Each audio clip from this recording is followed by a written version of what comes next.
Bistog time ta, kauban ang vlogger and Kapuso Teen Actress, one of the prima donnas herself, Althea Ablan. Mayong buntag, Althea, and welcome back dito sa GMA Regional TV Live. Maayong buntag po. Kumusta ka na, Althea? Kumusta ang buong pamilya? Okay naman po kami. And ayan, masaya pa rin kami dahil sama-sama pa rin kami. Pag-usapan muna natin yung mga pinag-usapan natin dati kasi we talked about your cooking skills that you shared through your vlogs, di ba? Ngayon naman, how do you feel na ang daming nag-e-enjoy sa mga nagawa mong vlogs and that you were able to inspire them to cook for their families? Yes po, I feel grateful kasi sa pag-vlog po ng cooking or baking, dahil marami pa rin nanonood and gusto nilang matuto din magluto. Yung mga kasing edad ko po, nakikita ko po sa Instagram ko na tinatag nila ako na ginagaya nila yung banana cake, yung mga cupcake na kung ano nang pinagagawa ko, mga ganun po. Ang sasarap naman kasi. So, good thing na sinishare mo ito sa mga vlogs. Kaya nga po ang lusog ko po eh.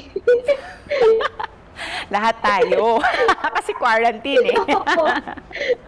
Althea, aside from your personal YouTube account, recently, you and your fellow Kapuso artist, si Bruce Roland, you launched another vlog, itong Al Bruce Official. Paano ito nagsimula, itong collaboration nyo ni Bruce?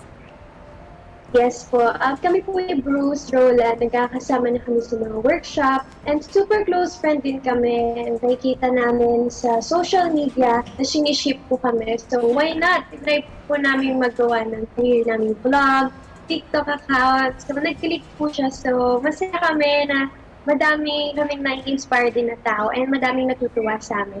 Yung first 3 vlogs nyo, it's very fun, it's very light, and very entertaining. Yes, and lahat ng mga millennials, relate talaga. This time, pag-usapan natin ang prima donnas, Althea, kasi top rating talaga itong afternoon drama nyo. Please share with us lang kung ano yung paano yung paghahanda mo sa role mo? Paano mo hinahanda yung sarili mo? Katulad po ng pagbabasa ko ng script, dahil yun nga po may mga safety protocols na medyo magbabawas ng mga tao sa taping. So, ako na talaga mag-work sa sarili ko. So, dito sa bahay, habang binabasa ko na po siya, internalize ko na rin po yung mga emotions, ganyan.